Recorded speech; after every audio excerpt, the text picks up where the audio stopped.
want a surface grinder attachment for it, but I don't want to spend 2,000 bucks. So this is what I've got so far.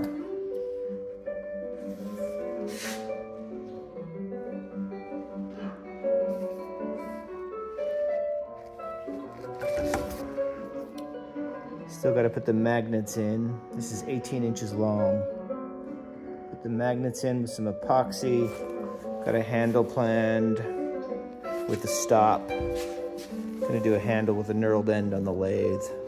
And then all of the chips will be shot back and not into the rest of my shop. I'll probably put some kind of collection scoop right there.